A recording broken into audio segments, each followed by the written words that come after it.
మీ దగ్గరున్న బంగారం తీసుకొని రమ్మన్నప్పుడు వారు చెవులకు ముక్కులకు ఉన్న వారు బంగారం అంతటిని కూడా తీసుకొచ్చి అహరోను దగ్గర పారవేసినప్పుడు అహరోను ఆ బంగారం అంతటిని అగ్నిలో పాడివేసి ఒక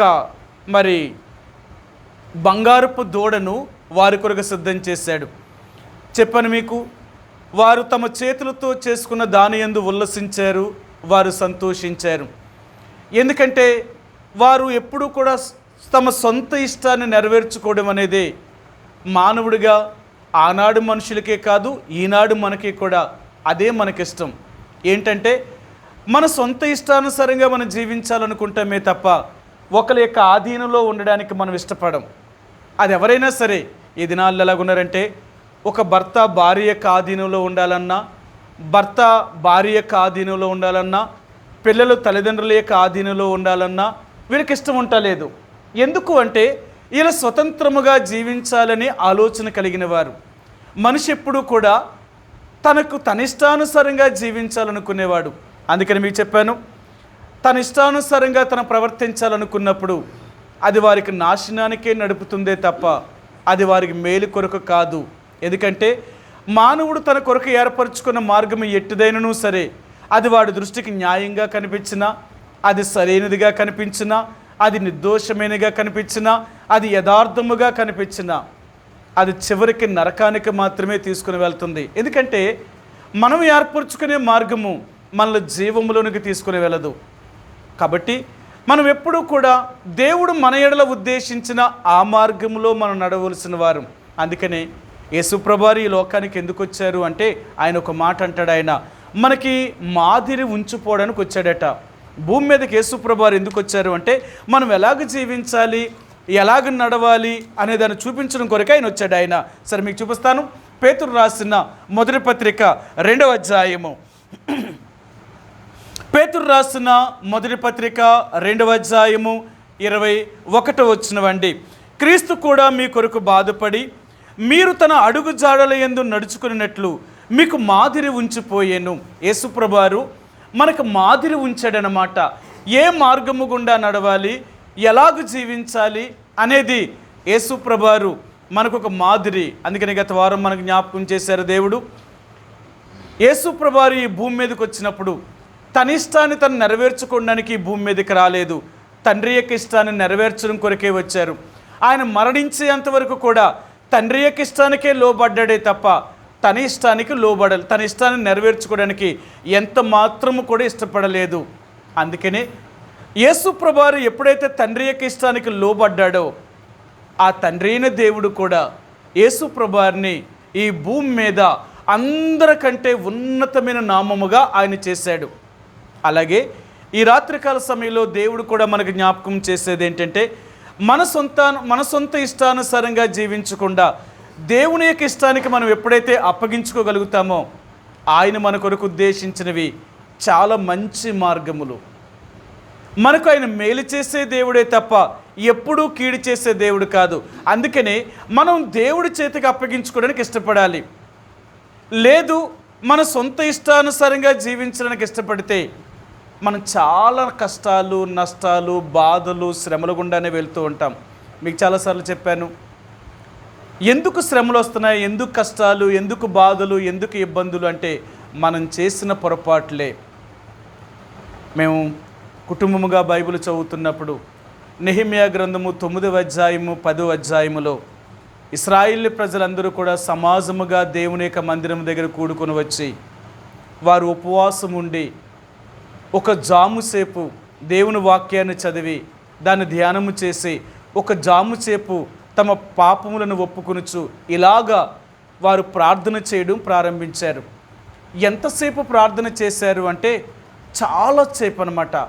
ఉదయం మొదలుకొని సాయంకాలం వరకు వాళ్ళు తప్పులు ఒప్పుకుంటూ వచ్చారు. ఎవరెవరు ఏం చేశారు, మా పితరులు ఏం చేశారు, మా తండ్రులు ఏం చేశారు, మేమేం చేశాము, మేము చేసిన పాపమును బట్టి మాకు ఈ శిక్షలన్నీ వచ్చాయే తప్ప నువ్వు మాత్రం మా ఎళ్ళ తప్పు చేయలేదు, నువ్వు న్యాయవంతుడివే అని ఒప్పుకున్నారు వారు. సరే ఒక్క మాట చూపిస్తాను మీకు. నెహెమ్యా గ్రంథము 10వ అధ్యాయము, నెహెమ్యా గ్రంథము 10వ అధ్యాయము. ఇశ్రాయేలీలు దేవుడి దగ్గర వారు ఏమని ఒప్పుకున్నారు, ఏమని ప్రార్థన చేశారు అంటే, వారు ఇలాగూ దేవుడి దగ్గర తన పాపములు ఒప్పుకొని వారు దేవుడి దగ్గర ఇలాగూ పలికారన్నమాట. క్షమించండి, 9వ అధ్యాయము 33వ వచనం అండి. నెహెమ్యా గ్రంథము 9వ అధ్యాయము 33వ వచనం. మా మీదకి వచ్చిన శ్రమలన్నిటినీ చూడగా నీవు న్యాయస్థుడివే, నీవు సత్యముగానే ప్రవర్తించదు కానీ మేము దుర్మార్గులమైతిమి. మేం చేసాం తప్పు, నువ్వెప్పుడు కూడా అన్యాయం చేసిన దేవుడు కాదు, ఎప్పుడూ మాట తప్పే దేవుడు కూడా కాదు. మేము చేసిన పాపములను బట్టి, మా పితరులు చేసిన పాపములను బట్టి ఈరోజు మేము ఇలాంటి కష్టానికి, నష్టానికి, బాధకు, శ్రమలకు మేము అప్పగించబడ్డాము అంటే ఇది మేం చేసిన పాపమే. తండ్రి మమ్మల్ని క్షమించు అని వారు దేవుడి దగ్గర ఎంతో తమ పాపములను ఒప్పుకొని వారు ఒక తీర్మానం చేశారు. ఈ 10వ అధ్యాయం దగ్గరకు వచ్చినప్పుడు ఒప్పుకోవడమే కాదు, వాళ్ళు ఏం చేశారంటే ఒక ప్రతిని రాశారన్నమాట.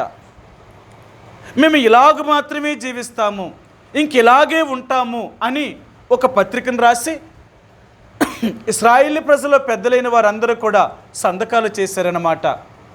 ఒకవేళ ఇలాగూ ఎవడైనను జీవించకపోతే వాడు ఇశ్రాయేలు ప్రజల్లో నుంచి వెలివేయబడతాడు.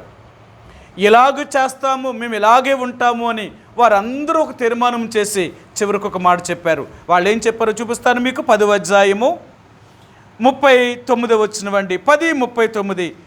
ఇశ్రాయేలీలను, లేవీలను ధాన్యమును, క్రొత్త ద్రాక్షరసమును, నూనెను తేగా సేవ చేయు యాజకులను, ద్వారపాలకులను, గాయకులను వాటిని తీసుకొని ప్రతిష్ఠితములకు ఉపకరణములుండు మందిరపు గదుల్లో ఉంచెను. మా దేవుని మందిరమును మేము విడిచిపెట్టము. వారికి ప్రమాణం చేశారు.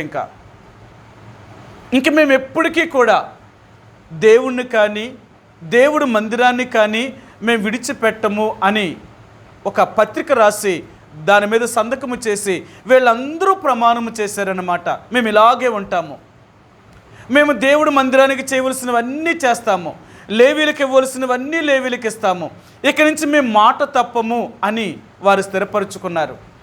అంటే వాళ్ళు ఒప్పుకోవడమే కాదు, ఒప్పుకున్న దాన్ని విడిచిపెట్టడానికి, ఒప్పుకున్న దాన్ని జరిగించడానికి కూడా, అంటే ఒక నూతనమైన రీతిగా ఇక్కడి నుంచి మేము దేవుళ్ళలోనే జీవిస్తామని ఒక ప్రమాణపూర్వకంగా దేవుడికి ఒక పత్రిక రాసి ఆ ప్రతి మీద వాళ్ళు సంతకాలు చేసి ఒక ప్రమాణము చేశారు. వారు ఎందుకు అలా చేశారు?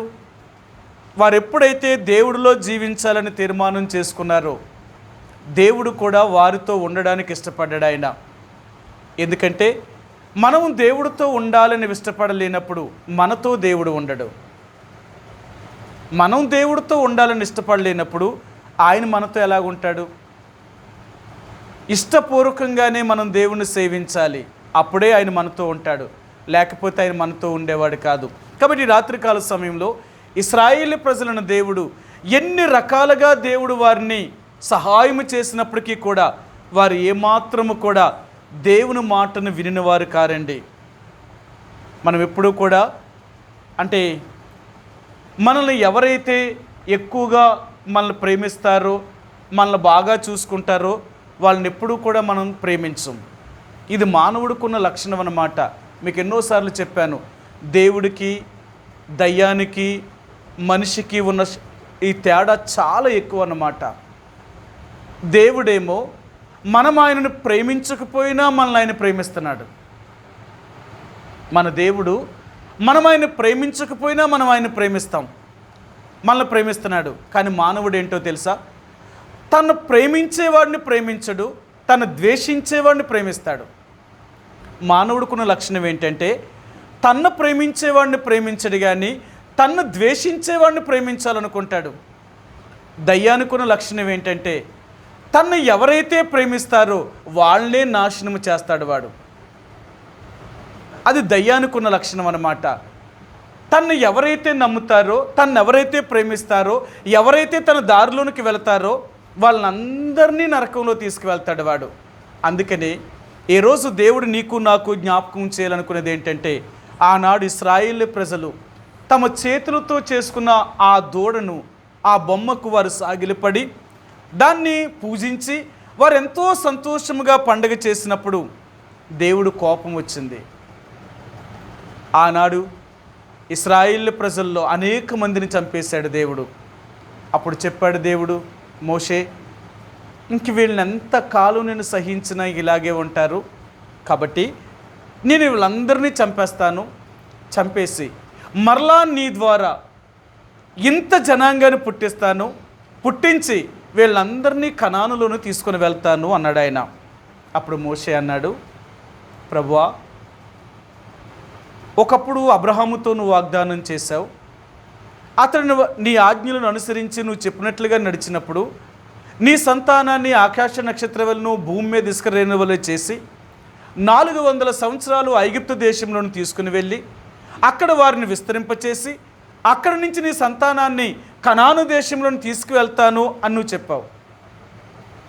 ఇప్పుడు అదే జనాంగము నువ్వు వీరిని పెంచి పెద్దవారిని చేసి ఐగుప్తులో నుంచి బయటికి తీసుకొచ్చి వీళ్ళు ఇప్పుడు నిన్ను కాదు నీ కోపం పుట్టించినందుకు వీళ్ళందరినీ చంపేస్తానంటున్నావు. సరే, రేపు నా వల్ల కూడా, అంటే నా ద్వారా ఇంత సంతానం పుట్టించి మరలా వీళ్ళు కనాను దేశం తీసుకెళ్తానంటున్నావు కదా నా వాళ్ళని. వాళ్ళు కూడా అలా తప్పు చేయరని నమ్మకం ఏంటి? వాళ్ళు మనుషులే కదా. అబ్రహాము సంతానంగా పుట్టిన మేమే ఇలాగుంటే నా సంతానంగా పుట్టిన వారు ఇంకెలాగుంటారు? అలాగొద్దు. ఒకవేళ నువ్వు వారిని అందరినీ చంపేయాలి, సంహరించాలి అనుకుంటే నా పేరు నీ జీవగ్రంథంలోను తుడిచేయి. నేను కూడా రాను, నేను కూడా ఉండకూడదు ఇంకా అన్న మోషే ఇశ్రాయేలు ప్రజల పక్షంగా దేవుడి దగ్గర ఆయన సాగిలి పడినప్పుడు దేవుడు అన్నాడు, ఎవరు తప్పు చేస్తారో వాళ్ళను శిక్షిస్తాను కానీ నిన్ను శిక్షిస్తాను, నువ్వు తప్పు చేయలేదు కదా. తప్పు చేసిన వారు శిక్ష అనుభవించాలి, కానీ నువ్వు తప్పు చేయకుండా నువ్వు ఇలాగంటున్నావు కాబట్టి నిన్ను బట్టి నేను వీళ్ళని వదిలిపెడుతున్నాను. కానీ నేను ఒక్కసారి మాటను చెప్పాను అంటే ఆ మాట తప్పను.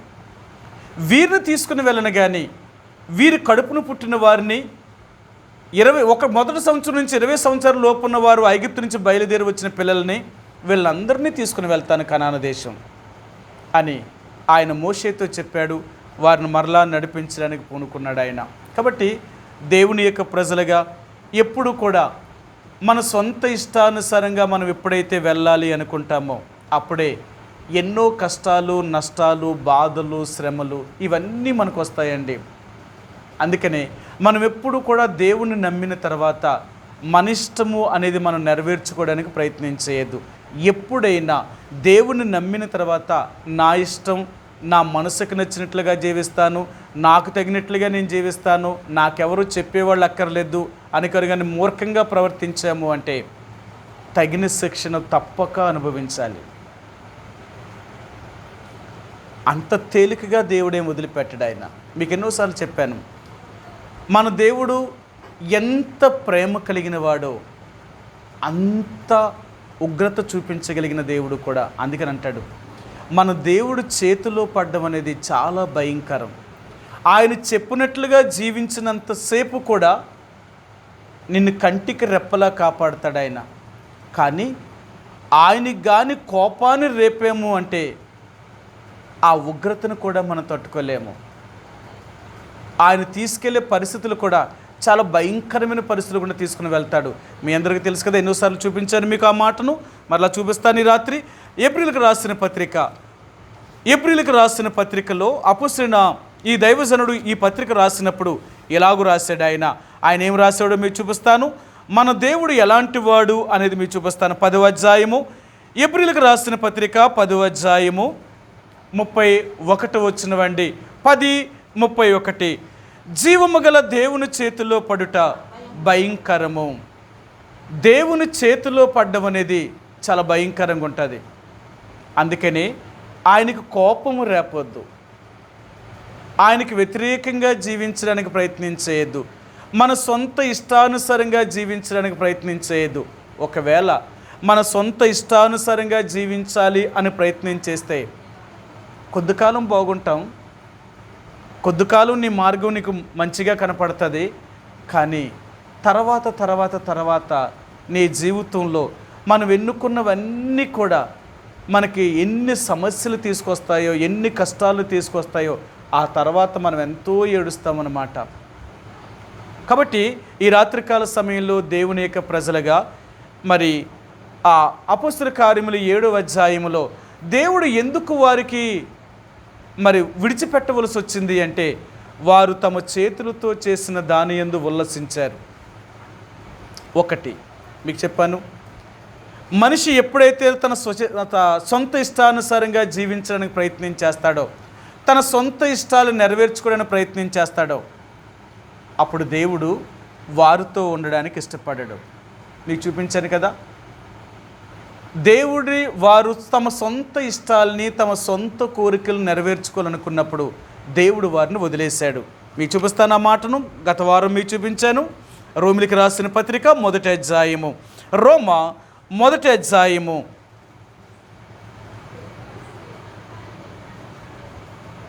26 వచ్చినవండి. 1:26. అందువలన దేవుడు తుచ్చమైన అభిలాషలకు వారిని అప్పగించెను. సరే, దేవుడు వారిని తుచ్చమైన అభిలాషలు నెరవేర్చుకోవడానికి దేవుడు వారిని వదిలేశాడట. మన సొంత ఇష్టానుసారంగా మనం జీవించాలనుకునే వారము మన కోరికలు, మన ఆశల్ని, మన యొక్క ఉద్దేశాలు నెరవేర్చుకోవాలనుకుంటాం. మనం కోరుకునే అన్నీ కూడా తుచ్చమైనవి అన్నమాట, ఈ లోక సంబంధమైనవి అన్నమాట. అందుకనే దేవుడు అంటాడు, వారిని దేవుడు వదిలేశాడట. వాళ్ళు ఏం కోరుకున్నారు? మీరు చదివితే ఈ అధ్యాయంలో ఎన్నో విషయాల వారి గురించి రాశాడనమాట. ఎంత భయంకరంగా చెడిపోయారో వారు, ఎంత భయంకరమైన చెడు వాటిని కోరుకున్నారో.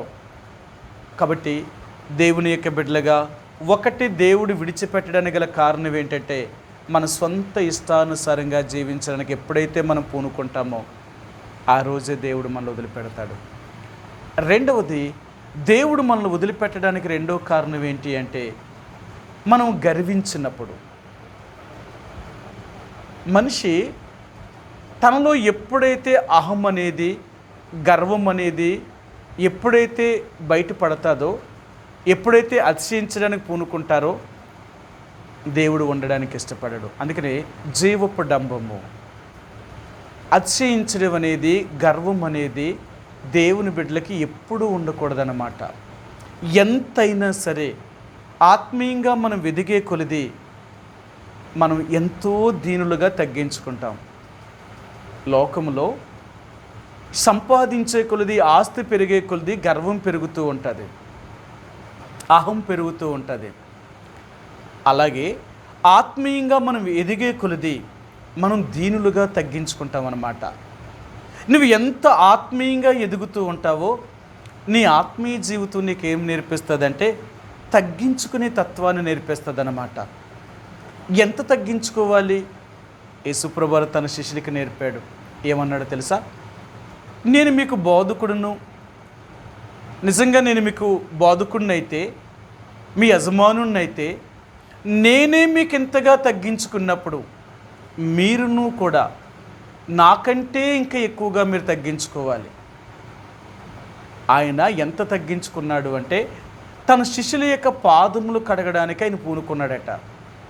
అసలు ఎప్పుడూ కూడా ఒక గురువు అనేవాడు, లేక ఒక బోధకుడు అనేవాడు తన శిష్యుల యొక్క పాదాలను పట్టుకోవడానికి ఎప్పుడు కూడా ఇష్టపడడు. తన స్థానాన్ని తగ్గించుకోవడానికి ప్రయత్నం చేయడు.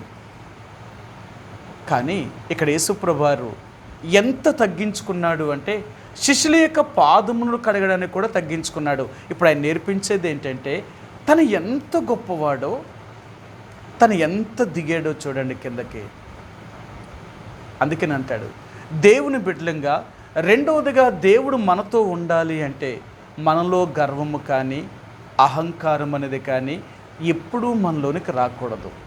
మనకి ఏది కలిగినా, ఇశ్రాయేలు ప్రజల గురించి వాళ్ళు ఒప్పుకున్నప్పుడు వాళ్ళు ఏం చెప్పారు అంటే, ప్రభువా, ఒకప్పుడు మేము చాలా బానిసలమై ఐగుప్తు దేశంలో ఎంతో దరిద్రమైన పరిస్థితులు ఉన్నప్పుడు అక్కడి నుంచి మమ్మల్ని తీసుకొచ్చావు, ఎన్నో పరిస్థితుల్లో మాకు సహాయం చేసావు.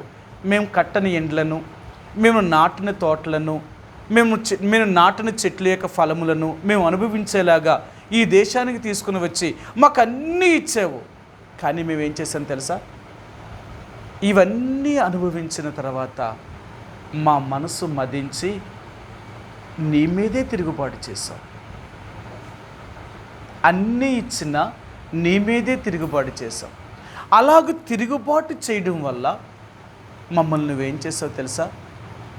మమ్మల్ని చెరలోనికి పంపించావు. అర్థమైందా? ఈ రోజున దేవుడు మరలా మనకు జ్ఞాపకం చేసేది ఏంటంటే, ఎప్పుడైతే మనం యేసుప్రభువుని నమ్ముకున్నామో ఆ రోజు నుంచి మరలా ఈ లోకాన్ని విడిచిపెట్టేదాకా ఎప్పుడూ కూడా గర్వముగా ప్రవర్తించడం అనేది కానీ, అహంకారముతో ఉండడం అనేది కానీ, ఉప్పొంగడం అనేది కానీ మన జీవితంలోనికి రాకూడదు. ఎందుకంటే లోకం మనల్ని ఎప్పుడూ కూడా ఇలాగ పొగుడుతూ ఉంటుందన్నమాట. మనల్ని ఎప్పుడైతే మనల్ని పొగుడుతున్నారు, మనల్ని ఇచ్చిస్తున్నారు అంటే అది మన పతనానికి అన్నమాట.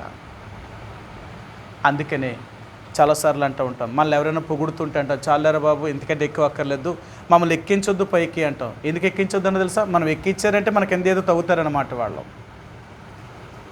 అందుకని ఈ లోక సంబంధమైన పొగడ్తలకు కానీ, ఈ లోక సంబంధంగా మరి అతిశయించడానికి కానీ, గర్వించడానికి కానీ మనం ఎప్పుడూ ప్రయత్నం చేయకూడదు.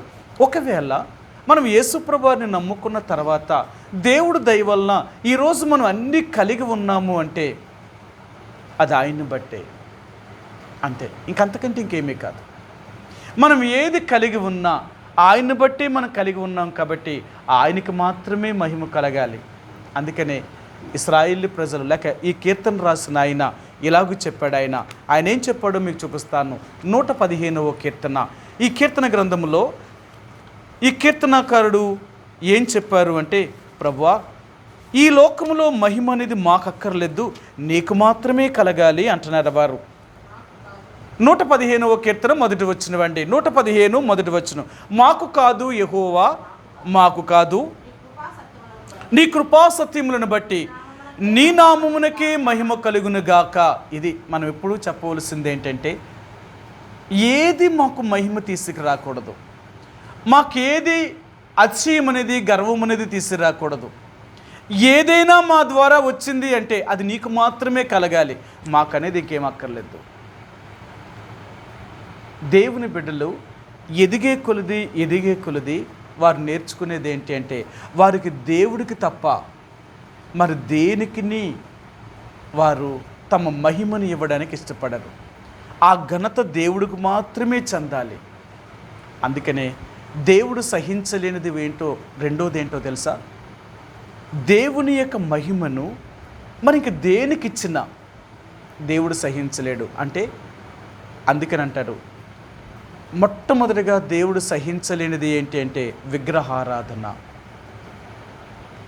ఆ దేవుణ్ణి తప్ప మరి ఇంక దేనినైనా వారు సేవిస్తే, ఆ మహిమను వారికి మారిస్తే ఆ దేవుడు తట్టుకోలేడు. అందుకనే వారు దేవుని మహిమను మనుషుల యొక్కయు, పక్షుల యొక్కయు, జంతువుల యొక్కయు, పురుగుల యొక్కయు ప్రతిమా స్వరూపములుగా మార్చారట. అందుకనే ఈరోజు లోకము దేవునికి ఇవ్వాల్సిన మహిమను వీటికి ఇస్తున్నారు, వాటిని గణపరుస్తున్నారు, అవే దేవుడిని పూజిస్తున్నారు. యేసుప్రభువుని ఎరిగిన నువ్వు జీవము కలిగిన దేవుడిని నమ్మిన తర్వాత ఆయన్ని తప్ప ఇంక నువ్వు దేనికి సాగిలి పడకూడదన్నమాట. ఆ దేవుని యొక్క మహిమను ఇంకెవ్వరికీ ఇవ్వకూడదు. మన జీవితంలో ఆ దేవుడే మహిమపరచబడాలన్నమాట. కాబట్టి ఈ రాత్రికాల సమయంలో దేవుని యొక్క ప్రజలుగా దేవుడు వదిలిపెట్టడానికి రెండో కారణం ఏంటి అంటే, ఈ అహంకారము, గర్వము, ఉప్పొంగడము ఎందుకు వస్తాయి అంటే, మనం కలిగిన దాన్ని బట్టి, మనం సంపాదించిన దాన్ని బట్టి దేవుడు దయచేసి అంటే దేవుని నమ్ముకున్న తర్వాత దేవుణ్ణి మనం అడగడం వల్ల, దేవుళ్ళో మనం జీవించడం వల్ల దేవుడు ఏం చేస్తూ ఉంటాడంటే, మన కష్టాల నుండి, మన బాధల నుండి, మన శ్రమల నుండి మనల్ని విడిపించి మనకు కావలసినవన్నీ ఇవ్వడం మొదలు పెడతాడు ఆయన. నువ్వు ఎప్పుడైతే నేను దేవుళ్ళో ఆత్మీయంగా జీవించడం మొదలు పెడతామో శారీరకంగా నువ్వు అభివృద్ధిలోనికి రావడం మొదలు పెడతావు అన్నమాట. శారీరకంగా నువ్వు అభివృద్ధిలోనికి వచ్చినప్పుడు నీకు కలిగిన తర్వాత ఎప్పుడూ అతిశయించడానికి ప్రయత్నం చేయొద్దు. లోకం చెప్తూ ఉంటుంది, ఎన్నో రకాలుగా నీ గురించి చెప్తుంది. అయినప్పుడు చెప్పు, మేమెవరమండి, మేమెంతటి వారు. ఈరోజు మేము ఈ స్థాయిలోకి వచ్చాము అంటే అది దేవుడి దయ, మా వల్ల ఏమీ కాదు.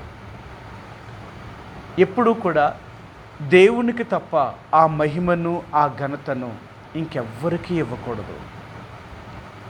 మీ అందరికీ తెలుసు, ఆ 24 పెద్దలు కూడా ఆ దేవుణ్ణి స్తుతించేటప్పుడు, ఆరాధించేటప్పుడు వారు ఎన్నో అర్హతలు కలిగిన వారు, ఎన్నో యోగ్యతలు కలిగిన వారు అయినప్పటికీ కూడా వారు ఆ దేవుణ్ణి స్తుతిస్తూ తమ సింహాసనం మీద నుంచి లెగిచి తమ కిరీటములను తీసి ఆయన పాదముల దగ్గర పెట్టారట. ఎందుకంటే ప్రభువా, నీవే మహిమ, ఘనత, ప్రభావములు పొందనరుడు అని చెప్పుచు తమ కిరీటములను ఆ సింహాసనం మీదట వేశారట. మేమేమి అంత యోగ్యులేం కాదు. ఈరోజు మేము ఈ స్థాయికి రావడానికి గల కారకుడు కూడా నువ్వే.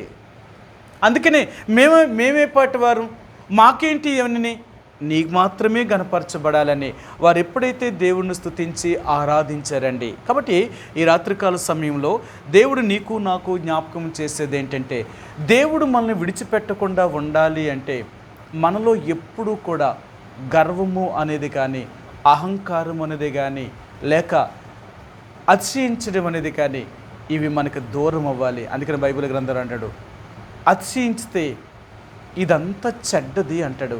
మనుషునికి అతిశయమంతా చెడ్డదట. సరే మీకు చూపిస్తాను. తిమోతికి రాసిన, యాకోబు రాసిన పత్రిక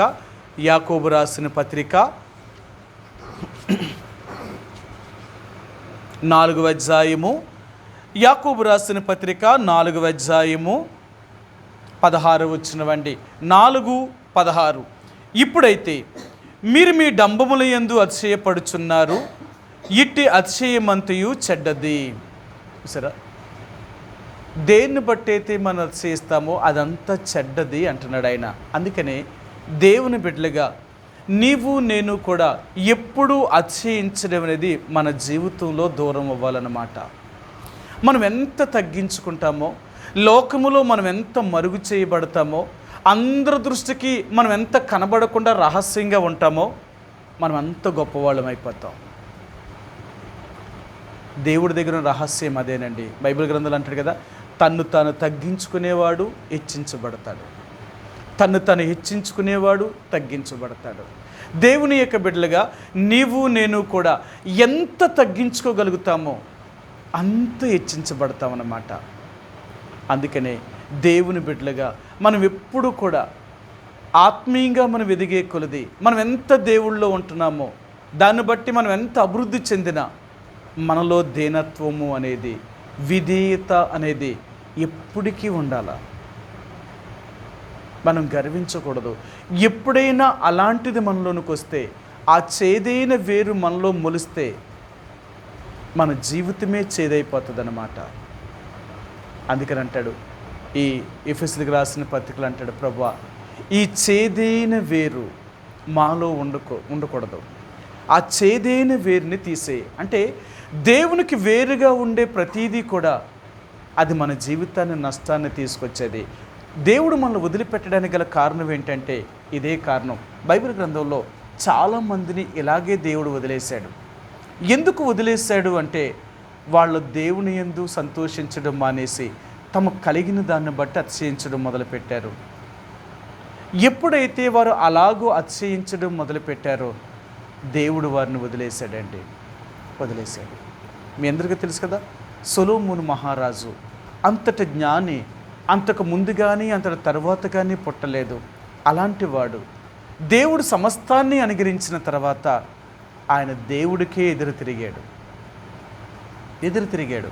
దేవుడు కూడా చెప్పాడు, సొలొమోనా నువ్వు చేసే తప్పు అని 2 సార్లు 3 సార్లు చెప్పాడు దేవుడు ఆయనకి. వినలేదు, అంతే. సొలొమోనుని దేవుడు వదిలేశాడు, అంతే. ఇంకా వదిలేశాడు. ఎప్పుడైతే సొలొమోనును దేవుడు వదిలేశాడో ఆ దినం నుంచి సొలొమోను ఎంత భయంకరమైన సమస్యల గుండా వెళ్ళాడో ఆయన. అందుకనే సొలొమోను గురించి ఏం చెప్తారు అంటే, సొలొమోను తను ఎక్కడ కూడా దేవుడి దగ్గర క్షమాపణ పొందినట్లుగా మరలా తిరిగి రాయలేదు అంటారు. బైబిల్ గ్రంథం అంతటిలో కూడా మీరు సామెతలు కానీ, ప్రసంగి కానీ, పరమగీతము కానీ, ఈ 3 గ్రంథాలను ఆయన రాసినప్పుడు ఎక్కడ కూడా సొలొమోనులో పశ్చాత్తాపం పడినట్లుగా ఎక్కడ కూడా రాయబడలేదు అన్నాడు ఆయన. కానీ సొలొమోను దేవునికి వ్యతిరేకంగా తప్పు చేయడం వల్ల తాను శిక్ష అనుభవించాడు కాబట్టే ఆయన దేవుని యొక్క రాజ్యములోనికి ప్రవేశించగలుగుతాడు. ఎందుకంటే ధర్మశాస్త్ర ప్రకారంగా తప్పు చేసినప్పుడు శిక్ష అనుభవించాలి. అది ధర్మశాస్త్రం యొక్క పద్ధతి. తప్పు చేశారా, శిక్ష అనుభవిస్తే వాళ్ళు చేసిన తప్పుకి శిక్ష ద్వారా అది క్షమాపణ పొందారు కాబట్టి, పరిహారం అయ్యింది కాబట్టి వాళ్ళు తప్పక దేవుని యొక్క రాజ్యంలోకి వెళ్తారు. అందుకనే ధర్మశాస్త్రం అంతా కూడా ఎలాగుండేది అంటేనట, యేసు ప్రభువారు రాకముందు దాకా ధర్మశాస్త్రం ఏం చెప్పిందంటే, నువ్వు ఎలాంటి భయంకరమైన పనులు చేసినా దానికి తగిన పరిహారం నువ్వు చెల్లిస్తే నీ పాపం క్షమించబడుతుంది. ధర్మశాస్త్రం అదే చెప్పింది. నువ్వు చేసిన తప్పులకి పరిహారం చెల్లించాలి. నువ్వు చేస్తే నీ తప్పులు క్షమించబడతాయి అన్నాడు. అందుకనే ఆయన ఏమని చెప్పాడు అంటే, యేసు ప్రభువారు రాకముందు దాకా కూడా దేవుని యొక్క రాజ్యం అంట బలత్కారుల యొక్క చేతిలో ఉండేదట. ఈ బలత్కారులు ఏం చేసేవారంటే, తప్పు చేయడము వీళ్ళ చేతిలోనే ఉంది, దాని పరిహారము చెల్లించడం కూడా వీళ్ళ చేతిలోనే ఉంది. అందుకనే ధర్మశాస్త్రం ఉన్నంత కాలము కూడా తప్పులు చేయడం, పరిహారం చెల్లించడం, ఇలా చచ్చిపోయేదాకా వాళ్ళు చేసి చనిపోయిన తర్వాత దేవుడి రాజ్యానికి వెళ్ళిపోయేవారట. కానీ యేసు ప్రభువారు వచ్చిన తర్వాత దాన్ని ఆపేశాడు.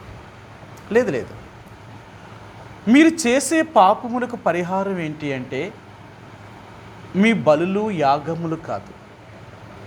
వీటి వల్ల మీ పాపాలు పోవు. మీరు చేసిన పాపం పోవాలి అంటే దాని శిక్షను మీరు అనుభవించాలి. ఆ శిక్ష మీరు అనుభవించి మీరు మారాలి. మీరు మారకుండా మీరు ఎన్ని చేసినా మీరు పరలోకం చేరరు అని యేసుప్రభువారు వచ్చి ఈ 2వ నిబంధన చేశాడనమాట. అందుకనే దేవుని యొక్క రాజ్యం చేరాలి అంటే మనం ఎన్ని యాగాలు చేసినా, యజ్ఞాలు చేసినా, ఎన్ని పూజలు చేసినా మనం పరలోకం వెళ్ళాం. పరలోకం వెళ్ళాలి అంటే మనం మారాలంతే. ఏంటి మారాలి అంటే, ఇంతవరకు లోకములో మనం ఎలాగ జీవించామో దాన్ని వదిలిపెట్టి యేసు ప్రభులో ఆయన పద్ధతిని అనుసరించి జీవించాలి. అది లోకమునకు వేరైన జీవితాన్ని జీవించాలి. లోకం జీవించినట్లుగా జీవించకూడదు. లోకంలో ఉన్నవారు బ్రతికినట్లుగా మనం బ్రతకూడదు. లోకానికి మనం వేరైన వారము. లోకము ఏం కోరుకుంటుందో మనం వాటిని ద్వేషించేవారు. మనం ఏమి ప్రేమిస్తామో లోకం అది ద్వేషించేది.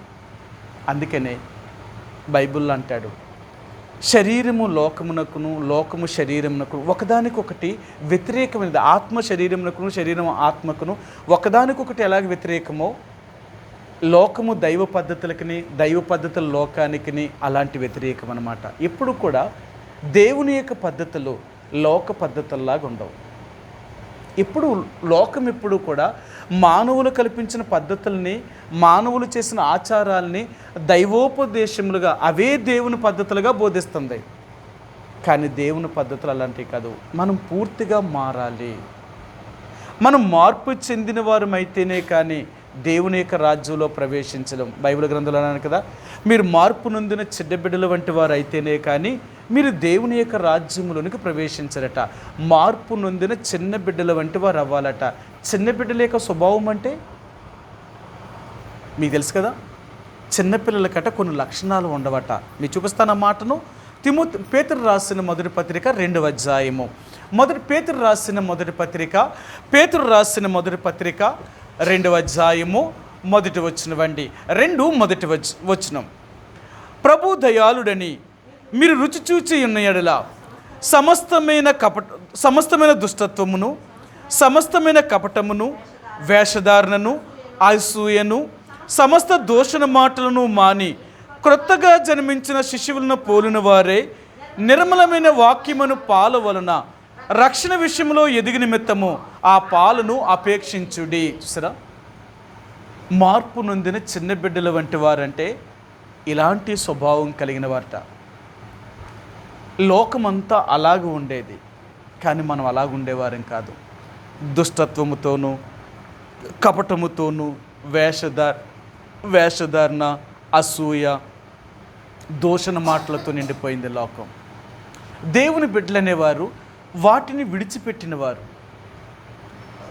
అంటాడైనా అపోస్తలుడైన పౌలు చెప్తాడు, మీరు ఎలాంటి మాటలు మాట్లాడాలంటే పరిశుద్ధమైన మాటలే మాట్లాడాలే తప్ప మీ నోట బూతులైనను, పోకిరి మాటలైనను, సరసోక్తులైనను కూడా పలకకూడదు అంటాడాయన. అంటే మీరు పరిశుద్ధులుగా చేయబడ్డారు. పరిశుద్ధమైనవే మీ నోటంట పలకాలే తప్ప అపవిత్రమైన మాటలు కూడా పలకకూడదు అంటాడాయన. ఎంత ఖచ్చితంగా దేవుడు చెప్తాడు అంటే, దేవుని యొక్క బిడ్డలుగా మనం మారేము అంటే లోకానికి వ్యతిరేకంగా జీవించేవారు. అందుకనే లోకం ఇప్పుడు కూడా మనల్ని చూస్తూ ఉంటుంది. మన మాట, మన నడక, మన క్రియ, మనం ఏం చేసినా మనల్ని చూస్తూ లోకం ఉంటుంది. మీరు దేవుడిని నమ్ముకున్నారు కదా, మీరు ఎందుకు ఇలాగ ఉన్నారు? మీరు దేవుడిని నమ్ముకున్నారు, ఇలాంటి చేయకూడదు కదా. మరి వాళ్ళు దేవుడిని నమ్మారు కదా, వాళ్ళు పండగలు పూజలు దేవుడి దగ్గరికి వెళ్తారు కదా. మరి వాళ్ళు అంటారు, మా దేవుడు ఇలా చెప్పలేదు, కానీ మీ దేవుడికి మీకు చెప్తున్నాడే. మేమంటే తెలియక ఇలాగ ఉన్నాం, ఏదో మేము ఈ లోకంలో ఉన్న వాటిని పూజిస్తున్నాం. మీరు జీవం కలిగిన దేవుడిని నమ్మారు కదా, మీ దేవుడే గొప్ప దేవుడు అన్నారు కదా, మరి మీరు ఇలా ఉండకూడదు కదా. వాళ్ళు ఎన్ని చేసినా అది తప్పు కాదు వాళ్ళకి. కానీ మనం కానీ ఏదైనా చిన్న చేసామంటే భూతద్దంలో పెట్టి చూపెత్తారనమాట. మీరు దేవుడిని నమ్మారు, మీరు ఇలా చేయొచ్చా?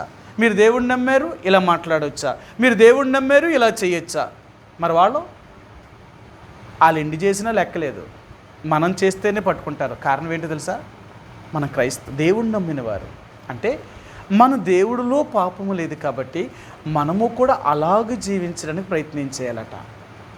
వాళ్ళు ఎన్ని పాపాలు చేసినా అవి పెద్ద లెక్కేం కాదు. ఎందుకంటే వాళ్ళు అలాంటి వాళ్ళు పూజించేవి కూడా అలాంటివే కాబట్టి అలా చేస్తారు వాళ్ళు. మనం అలాంటి వారం కాదు. కాబట్టి దేవుడి యొక్క ప్రజలము అంటే లోకం మనల్ని అన్ని విషయాల్లో చూస్తూ ఉంటుందన్నమాట. మనం చాలా జాగ్రత్త. అందుకంటాడు మన సాక్ష్యమును మనం కాపాడుకోవాలి. మనం ఎక్కడున్నా ఆ జనుల మధ్య మన సాక్ష్యాన్ని కాపాడుకోగలిగినప్పుడే వాళ్ళు మనల్ని చూసి దేవుళ్ళలోకి వస్తారట. మన సాక్ష్యాన్ని మనం కాపాడుకోకపోతే మనల్ని చూసి ఎవరూ దేవుడి దగ్గర రారట. కారణం ఏంటి అంటే, ఏది మన సాక్ష్యం? లోకములో దేవుని బిడ్డలమని ఎలాగ జీవిస్తున్నాం, ఎలాగ మనం దేవుడి కోసం బ్రతుకుతున్నాం?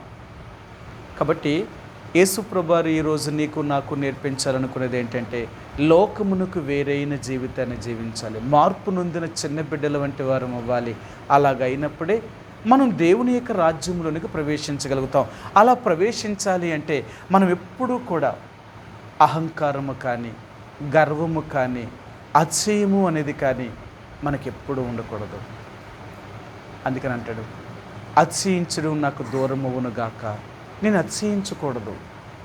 కానీ అతిశయించాలి అంటే ఎన్నో ఉన్నాయి నాలో, కానీ నేను అతిశయించకూడదు. మీరు చెప్తున్నారు కాబట్టి ఈ విషయాలు మీకు చెప్తున్నాను అంటాడు అపోస్తలుడైన పౌలు. సరే, మీకు ఆ మాట చూపిస్తాను. కొరింథీయులకు రాసిన 2వ పత్రిక 12వ అధ్యాయము. కొరింథీయులకు రాసిన 2వ పత్రిక 12వ అధ్యాయము 1వ వచనమండి. అతిశయపడుట నాకు తగదు కానీ అతిశయపడవలసి వచ్చినది. చూసారా, ఆయన అంటాడు అతిశయపడుట అనేది నాకు తగదు, నేను ఎప్పుడూ అతిశయించకూడదు కూడా. అసలు అతిశయించడం అనేది నాకు దూరం అవ్వాలి. కానీ నేను ఎందుకు అతిశయింపవలసి వస్తుందంటే, మీరు చెప్తున్నారు కదా ఏమని, మేము ఇందులో గొప్ప, మేము అందులో గొప్ప, మేము ఇందులో గొప్ప, అన్నిటిలో మేము ఇలాగున్నామని మీరు చెప్తున్నారే. మీరే ఇలా చెప్తున్నారు అంటే నేను మీకంటే గొప్పవాడిని, మీకంటే గొప్పవాడిని. నేను ఏ విషయంలో కూడా నేను తక్కువ వాడిని కాదు. ఇన్ని ఉన్నాయి నాకు, కానీ అయినప్పటికీ కూడా నేను ఎప్పుడూ ఎక్కడా నేను చెప్పుకోలేదే, ఎక్కడా నేను ఎప్పుడూ అతిశయించలేదే. ఇది నేర్చుకోండి మీరు అని చూపిస్తున్నాడు ఆయన. మనం ఎప్పుడూ కూడా మరుగు చేయబడిన వారిగానే ఉండాలి తప్ప బయటపడడానికి ఎప్పుడూ ప్రయత్నం చేయొద్దు. నువ్వెంత రహస్యంగా ఉంటావో, నువ్వెంత దాచబడతావో అంత గొప్పవాడు అవుతావు. దేవుని యొక్క బిడ్డలుగా ఈరోజు దేవుడు నీకు నాకు ఆయన తెలియచేసేది ఏంటంటే, ఆయన మనల్ని వదిలిపెట్టకూడదు అంటే, ఆయన మనల్ని విడిచిపెట్టకూడదు అంటే మనలో ఎప్పుడు కూడా ఈ లక్షణాలు అనేవి రాకూడదు. ఒకవేళ అలాంటి లక్షణాలు వస్తే దేవుడు మనతో ఉండలేడు ఆయన. అందుకనే దేవుని యొక్క బిడ్డలుగా మనం అలాగ ఉండకుండా ఉండడానికి మనం జాగ్రత్త పడాలి. సరే, రెండో మాట మీకు చూపిస్తాను. అపోస్తుల కార్యములు 7వ అధ్యాయము, అపోస్తుల కార్యములు 7వ అధ్యాయంలో ఇక్కడ మరొక మాట కూడా ఆయన చెప్తున్నాడు. ఆయన ఏం చెప్పాడో చూపిస్తాను. 42వ వచనం అండి, 42వ వచనం. అందుకు దేవుడు వారికి విముఖుడై ఆకాశ సైన్యమును సేవించుటకు వారిని విడిచిపెట్టెను. ఇందుకు ప్రమాణముగా ప్రవక్తల గ్రంథమందు ఇలాగూ రాయబడి ఉన్నది, ఇశ్రాయేలు ఇంటి వారులారా, మీరు అరణ్యములో 40 ఏండ్లు బలి పశువులను అర్పణములను నాకు అర్పించితిరా. ఇప్పుడు ఆయన అడుగుతున్నాడు, నేను ఎప్పుడైనా నేను మిమ్మల్ని అరణ్యంలో నుంచి నడిపించి తీసుకొచ్చి వస్తున్నప్పుడు ఎప్పుడైనా మీరు నాకు బలి అర్పించారా? ఎప్పుడైనా నాకు దహన బలులు కానీ మరి నాకు అర్పించవలసిన అర్పణలు కానీ మీరేమైనా అర్పించారా? మీరేం చేయలేదు కదా. మీరు ఏమీ అర్పించకపోయినప్పటికీ కూడా నేను మిమ్మల్ని ప్రేమించానే. మీకు నేనేం తక్కువ చేశాను? మీకు అన్నీ ఇచ్చాను, మీకు అన్నీ ఇచ్చాను. అయినా మీరు నాకేమైనా ఇచ్చారా? ఇవ్వలేదే. మరి నాకు ఇవ్వలేనప్పుడు నాకు వ్యతిరేకమైన వాటిని మీరెందుకు పూజిస్తున్నారు? ఇక్కడ ఆయన చెప్తున్నాడు. సరే, 43వ వచనం అండి. మీరు పూజించుటకు చేసుకున్న ప్రతిమలైన మోలేకు గుడారమును, రోఫాయను ఆ దేవత యొక్క నక్షత్రములను మోసుకొని పోతిరి గనుక బబులోను ఆవులకి మిమ్మల్ని కొనిపోయేదను. నాకు మీరు చేయవలసి వచ్చినప్పుడు చేయలేదు, కానీ మీరు చేసుకున్న దేవతలను అయితే మీరు ఎన్ని చేశారు వాళ్ళకి? అంటే అవి మీకు ఇష్టం కదా, అంటే మీరు చేతులతో చేసుకున్నారు కదా. అంటే మీకు ఇష్టమైనవి మీ చేతులతో మీరు చేసుకున్న దాన్ని మీరు ఎంత దూరమైనా మోసుకొని పోతారు. మీరు ఎంత ఏమైనా అడిగినా అవన్నీ మీరు చేస్తారా? మరి నాకెందుకు చేయలేదు? నేను మీకు అంత శత్రువునయ్యానా? నేను ఎన్ని ఇచ్చాను మీకు ఎన్ని చేశాను?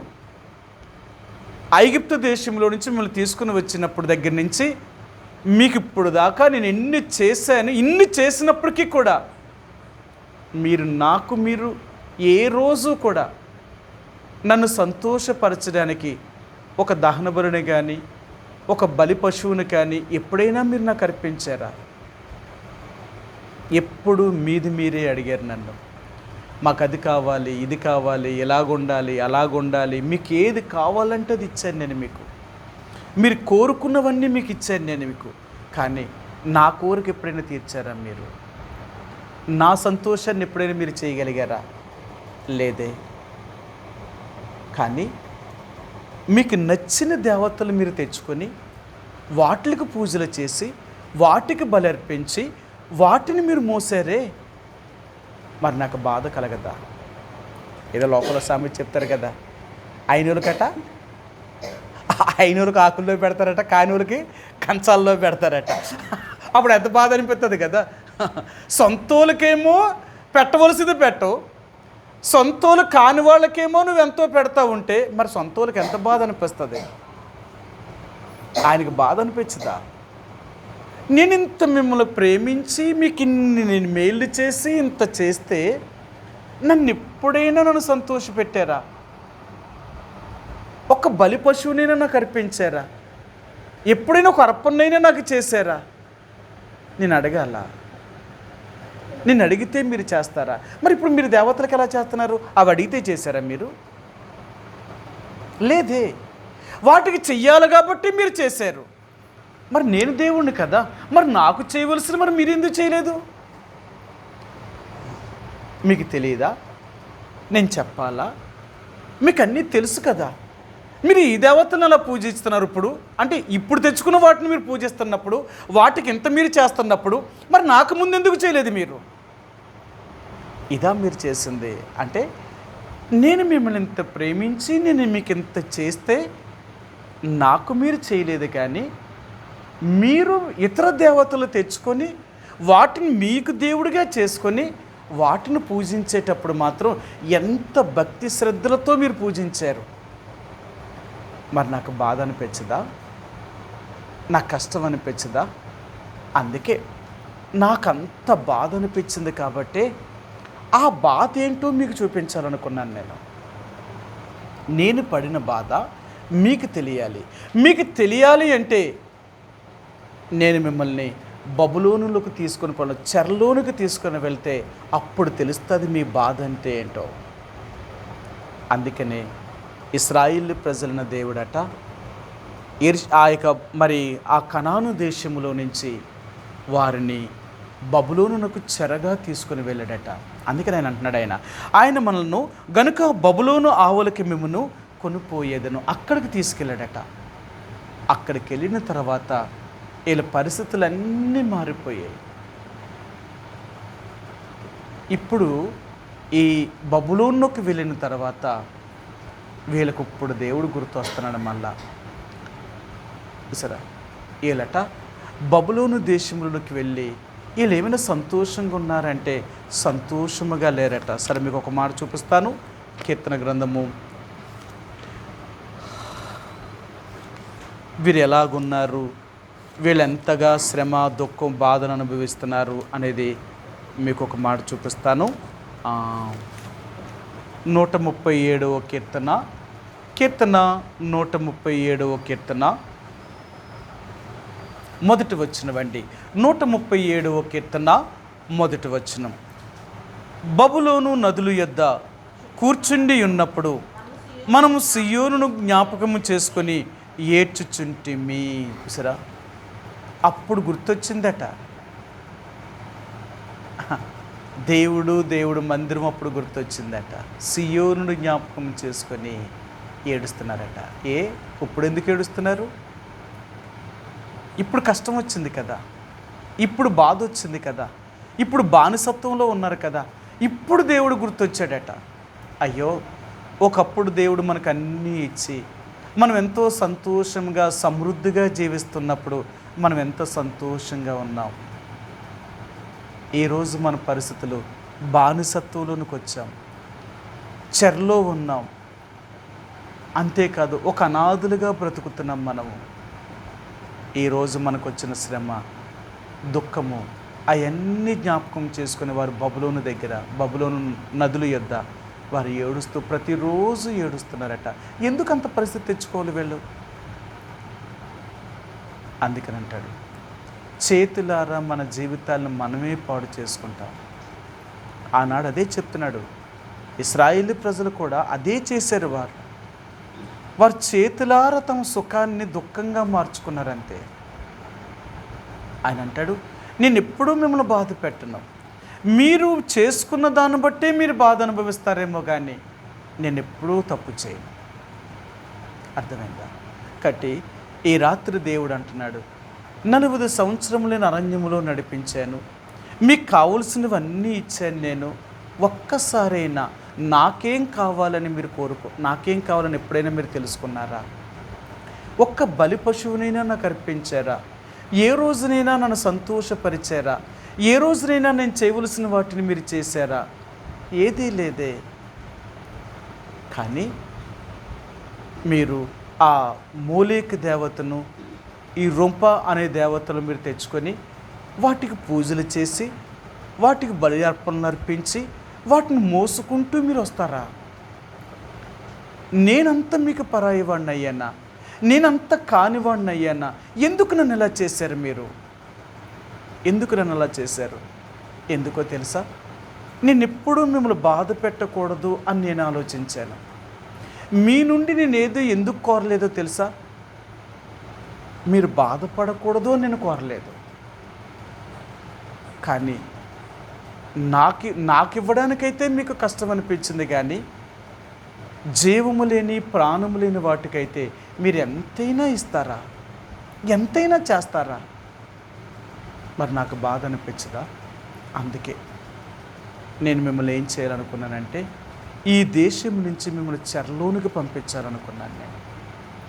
మీరు ఎంత సమృద్ధిగా ఉన్నారో అంత లేములోకి వెళ్ళాలనుకున్నాను. మీరు ఎంత సంతోషంగా జీవిస్తున్నారో అంత దుఃఖములోనికి వెళ్ళాలనుకున్నాను. నేను తప్పదు. మరలా నేను మీకు జ్ఞాపకం రావాలి అంటే మీరు ఆ పరిస్థితుల గుండా వెళ్ళడమే తప్పదు. కాబట్టి ఈ రాత్రి దేవుడు అంటున్నాడు, నిన్ను నన్ను దేవుడు ఏ రోజు మనకు అన్నీ ఇచ్చి ఈరోజు మనం సంతోషంగా జీవిస్తున్నప్పుడు మరలా ఆ కష్టంలోనికి వెళ్ళడానికి ప్రయత్నం చేయొద్దు, వెనక్కి వెళ్ళడానికి ప్రయత్నం చేయొద్దు. ఆయన మాట విందాం, ఆయన చెప్పినట్లుగా జీవిస్తాం, ఆయన సంతోషపరుస్తాం. ఆయన ఏమైతే కోరుతున్నాడో ఆయనకి తగినట్లుగా జీవించడానికి ప్రయత్నం చేద్దాం. మనలో ఎప్పుడూ కూడా ఆయనకి వ్యతిరేకమైనవి ఏవీ లేకున్నట్లుగా మనం చూసుకోవడానికి ప్రయత్నించేద్దాం. ఒకవేళ ఏదైనా మనలోనికి వస్తాయి, ఎందుకంటే మానవులం కదా, తెలియకుండానే మనలోనికి ఎన్నో రకాలైన పాపములు మనలోనికి వస్తాయి. రాగానే వెంటనే దేవుడి దగ్గరికి వెళ్ళి, ప్రభా ఇలాంటి ఆలోచన నాకు వస్తుంది, ఇలాంటి తలంపులు నాకు వస్తున్నాయి, ప్రభా వీటి నుంచి నన్ను దూరం చేయి. నిజంగా ఒక దేవుని బిడ్డ ఏ తప్పు కూడా క్రియాపూర్వకంగా చేయడు, క్రియల్లో చేయడు. అందుకంటాడు మనం తప్పులు ఎక్కడ దాచేస్తామంటే ఆలోచనల దాకా, తలంపుల దాకానే పాపాన్ని తీసుకొస్తాం. మనకు ఆలోచనలు ఎన్నో వస్తూ ఉంటాయి, తలంపులు ఎన్నో వస్తూ ఉంటాయి. రాగానే దేవునికి వ్యతిరేకమైనది అని తెలుసుకొని వెంటనే దేవుడి దగ్గరికి వెళ్ళి, ప్రభువా నాకు ఇలాగ వస్తున్నాయి, ఇలాంటి రాకుండా నాకు సహాయం చేయి, ఇలాంటి ఆలోచన నాకు రాకూడదు, నేను ఇలాగ వెళ్ళకూడదు, నన్ను కాపాడు తండ్రి, వీటి నుంచి నన్ను తప్పించు అని మనకు తలంపుల్లోకి రాగానే మనం దేవుడి దగ్గర ఒప్పుకోవాలి. ఎందుకో తెలుసా, రక్షించబడిన ప్రతి వ్యక్తికి కూడా మన తలంపుల్లో ఏం వస్తుందో, ఏం తలస్తున్నామో అది మంచా చెడ్డ అనేది మనకు పరిశుద్ధాత్మ చెప్తూ ఉంటుంది. నీలో నిజంగా దేవుడు ఆత్మ ఉంది అంటే నీకు ఎప్పుడూ చూపిస్తూ ఉంటుందన్నమాట. ఏం చెప్తూ ఉంటుంది తెలుసా, ప్రతి పాపాన్ని నీకు చూపిస్తూ ఉంటుందట. దేవుడు మనలో ఉన్నాడు అనే గుర్తు ఏంటంటే, ఈ పరిశుద్ధాత్మ మనలో ఉంటే తప్పక మన పాపాన్ని మనకు చూపిస్తూ ఉంటాడట. సరే మీకు చూపిస్తాను. యోహాను సువార్త 16వ అధ్యాయము, యోహాను సువార్త 16వ అధ్యాయము 8వ వచనమండి. 16:8 ఆయన వచ్చి పాపమును గూర్చియు నీతిని గూర్చియు తీర్పును గూర్చియు లోకమును ఒప్పుకొన చేయును. సరే, పరిశుద్ధాత్మ వచ్చి మనకెప్పుడు బోధిస్తాడట, నీ పాపాన్ని చూపిస్తూ ఉంటాడట. నువ్వు ఒప్పుకుంటే నీతిమంతుడిగా చేయబడతావు అంటాడట, నువ్వు ఒప్పుకోకపోతే శిక్షలోనికి వెళతావు అని చెప్తూ ఉంటాడట. ఈ 3 సంగతుల్ని బోధిస్తాడు. దేవుడు మనలో ఉన్నాడు అనే దాని గుర్తు ఏంటంటే, మనం చేసే ప్రతి చిన్న తప్పు కూడా మనకు వెంటనే తెలిసిపోద్ది. మనకి ఏదైనా దేవునికి వ్యతిరేకమైన ఆలోచన రాగానే వెంటనే దేవుడు చెప్తాడు, ఇలాంటి ఆలోచన మనకు తగదు, నువ్వు ఆలోచించే నీ ఆలోచన తప్పు.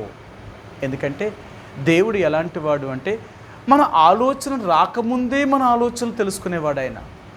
మరి అలాంటి దేవుడు మనం చెడుగా ఆలోచించినప్పుడు, చెడు తలంపులు మనకు వచ్చినప్పుడు ఆయన పట్టుకోలేడా? ఆయన మనకు చెప్పడా? ఎన్నే చెప్తాడు ఆయన. అప్పుడు మనం ఏం చేయాలంటే, అది క్రియారూపకం దాల్చక ముందే మనం ఒప్పుకొని దాన్ని తీసివేయాలంట.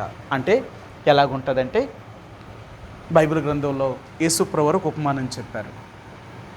ఒక రైతు తన పొలంలో గోధుమలు జల్లెళ్ళాడట. ఆ ఉదయం దుక్కు దున్నాడు, గోధుమలు జల్లేసి వెళ్ళిపోయారు. రాత్రికి తన విరోధి శత్రువు గోధుమల మధ్య గురుగుల్ని కూడా విత్తేసి పోయాడట. ఆ గింజలను కూడా జల్లేసిపోయాడు. ఇవి 2 మొలిసాయి, గోధుమలు మొలిచాయి, గురుగులు మొలిచాయి. అప్పుడు పనివారులు చెప్పారట యజమానుడితో, అయ్యా మనం గోధుమలే కదా నాటేమో, గురుగులు కూడా ఎలా మొలిసాయి అని చెప్తే తన యజమానుడు చెప్పాడట, ఎవడో మన శత్రువు, మనం వేసిన రోజునే వీడు కూడా ఆడు గురుగులు విత్తెళ్ళిపోయాడు. కాబట్టి అప్పుడే వాళ్ళు చెప్పారట, అయితే అయ్యా గురుగుల్ని పీకేయమంటారా అని చెప్పారట. ఇప్పుడు గురుగుల్ని మీరు పీకడం మొదలు పెడితే ఆ గురుగులతో పాటు గోధుమలు కూడా మీరు పీకుతారు, ఆ విత్తనాన్ని కూడా పీకేస్తారు మీరు. వద్దు, ఈ రెండూ కలిసే పెరగని. ఒక్కసారి మొలిచింది అంటే అది తీయడం అనేది చాలా కష్టం, చాలా కష్టం. అందుకని అంటాడు, పాపము మనలో వేర్లు తన్నక ముందే, చెడు అనేది మనలో నివాసం చెయ్యకముందే తీసేయాల.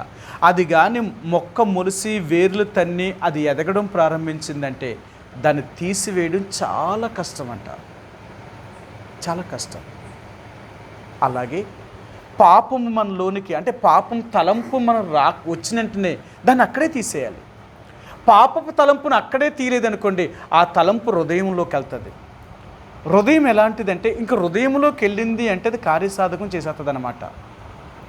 హృదయం అనేది అక్కడ పడిందంటే విత్తనము అది మొలవక తప్పదట. హృదయము అనేది ఒక నేల లాంటిదట, ఒక భూమి అంట. భూమిలో ఏ విత్తనం పడినా అది తప్పక మొలుస్తుంది. అలాగే నీ తలంపుల్లో నుంచి నీ హృదయంలోకి వెళ్ళింది అంటే నీ హృదయంలోకి వెళ్ళింది దాన్ని వెంటనే క్రియాసాధకం చేయడానికి ప్రయత్నం చేస్తామంట. అంటే హృదయములో ఉన్నట్లుగానే మనం ప్రవర్తించడం ప్రయత్నం చేస్తాం. అందుకంటాడు, నీ హృదయం నిండి ఉన్న దాన్ని బట్టి మనం ఏదైనా చేస్తూ ఉంటాం అన్నమాట.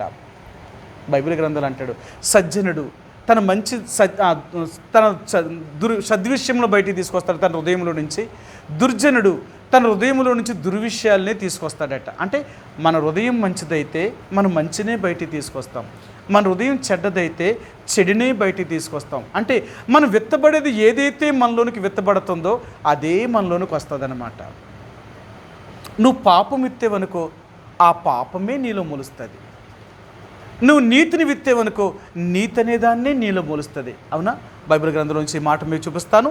గలతీయులకు రాసిన పత్రిక 6వ అధ్యాయము, గలతీయులకు రాసిన పత్రిక 6వ అధ్యాయము, గలతీయులకు రాసిన పత్రిక 6వ అధ్యాయము 7-8 వచనాలండి. 7-8 వచనాలు. మోసపోకుడి, దేవుడు వెక్కిరింపబడడు, మనుషుడు ఏమి విత్తినో ఆ పంటనే కోయిను. ఎలాగనగా తన శరీరేచ్ఛలను బట్టి విత్తువాడు తన శరీరము నుండి క్షయమును పంటను కోయెను, ఆత్మను బట్టి విత్తువాడు ఆత్మ నుండి నిత్య జీవమును పంటను కోయెను. అంతే, ఏ పంట విత్తుతామో ఆ పంటనే కోస్తాం. అందుకని దేవుని యొక్క బిడ్డలో మన తలంపుల్లోనికి వచ్చింది మన హృదయంలోనికి రానివ్వ. మన తలంపుల్లోనికి రాగానే ఇది చెడు అని దేవుడు చెప్తూ ఉంటాడు కాబట్టి వెంటనే దేవుడి దగ్గరికి వెళ్తాం. ప్రభా, నాకు ఇలాంటి చెడు ఆలోచన వస్తుంది, ఇలాంటి చెడు తలంపు వస్తుంది, ఇదిగో నీకు వేరుగా ఇలాంటి దుష్ట ఆలోచన నాకు వస్తుంది, దీని నుంచి నన్ను తప్పించు, నిన్ను వెళ్ళకూడదు, నేను చేయకూడదు, అలాంటి వాటి నుంచి నన్ను తప్పించు తండ్రి అని నువ్వు ఎప్పుడైతే దేవుడిని అడుగుతావో తప్పక దేవుడు నీకు సహాయం చేయగలిగిన వాడు. లేదు, నీ ఆలోచనలోకి వచ్చిన తర్వాత అవి నీకు మంచిగా అనిపించాయి అనుకో, అక్కడి నుంచి నీ హృదయంలోకి వస్తుంది. నీ హృదయంలోకి వచ్చిందనుకో, అక్కడి నుంచి నువ్వు ఎక్కడికి వెళ్ళాలనుకుంటున్నావో, నువ్వేం చెయ్యాలనుకుంటున్నావో అవన్నీ చేసేస్తావన్నమాట. ఇంక చేయడం మొదలుపెట్టావు అంటే అది ఆగదట. విత్తనం మొలిసింది అంటే అది పెరగడం ప్రారంభిస్తుందట, పెరగడం ప్రారంభిస్తుందట. కొన్నిసార్లు అది మొక్కగా ఉన్నప్పుడే తీసేస్తే వేర్లతో పాటు పేగలమంట. కానీ అది వేర్లు తన్ని ఇంకా పెద్దదయ్యిందనుకోండి, దాన్ని తీయలేమంట.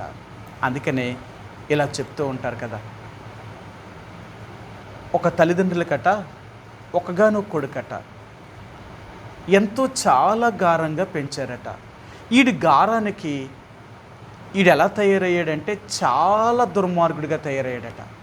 తల్లిదండ్రుల మాట వింటలేదు, ఎవరిని పడితే వాళ్ళు కొట్టడం, ఎవరిని పడితే వాళ్ళని తిట్టడం, ఇంకెలా నేర్చుకున్నాడట ఈడు. ఈయన్నేం చేయాలా? మన గారమే ఈయన్ని ఇలా పాడు చేస్తుంది కాబట్టి, లేదు ఈయన్ని మన నుంచి దూరంగా ఎక్కడికో కాడ పంపిస్తే వీడికి కొంత బుద్ధి వస్తుందేమో అనుకుని తల్లిదండ్రులు ఏం చేశారంటే ఒక సాధువు దగ్గర తీసుకుని వెళ్ళారట, ఒక ఆశ్రయం దగ్గరికి.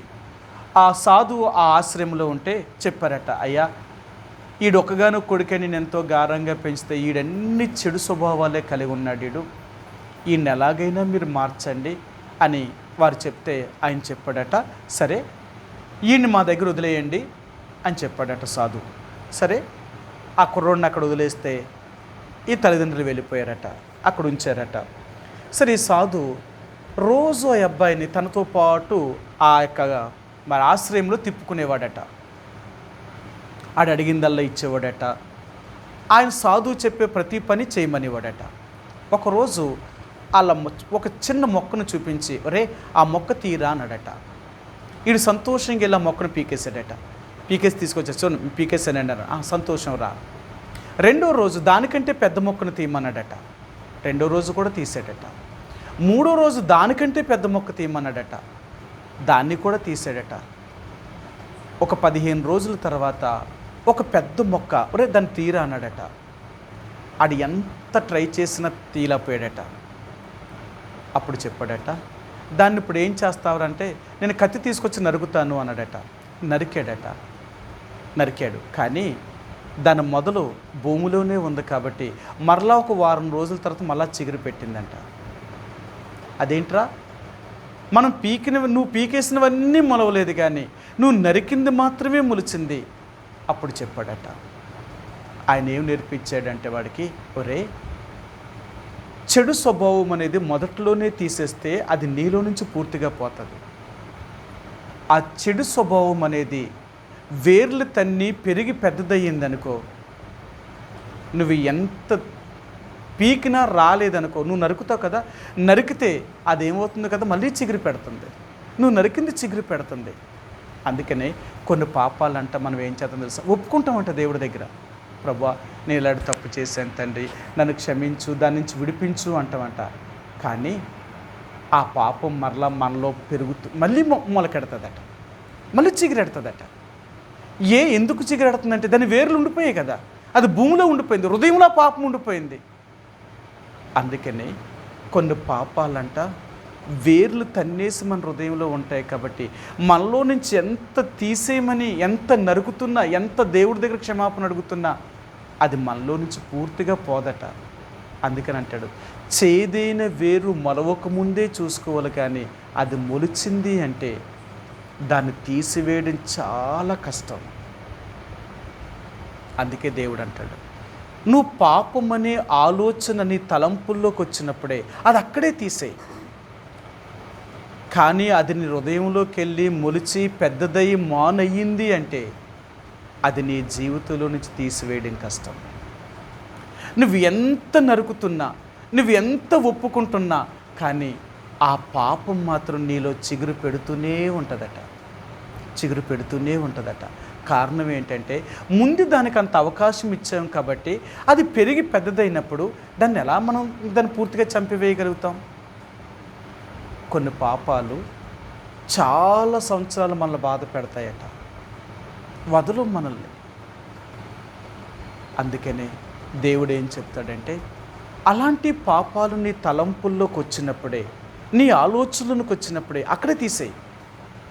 ప్రభువా నాకు ఇలాంటి ఆలోచన వస్తుంది, నన్ను కనికరించి వీటి నుంచి నాకు రాకుండా చేయి తండ్రి అని ఎప్పుడైతే ప్రభు దగ్గర అడుగుతామో దేవుడట నీ తలంపులకు కూడా కావలి పెడతాడట. నిజమా? నేను మీకు చూపించాను ఆ మాటను చాలాసార్లు. మళ్ళీ రాత్రి చూపించి నేను ముగిస్తాను.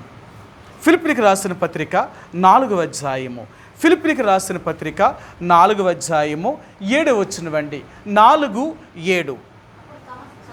అప్పుడు సమస్త జ్ఞానముకు మించిన దేవుని సమాధానము యేసుక్రీస్తు వల్ల మీ హృదయములకును మీ తలంపులకును కావలి ఉండును. చూసారా?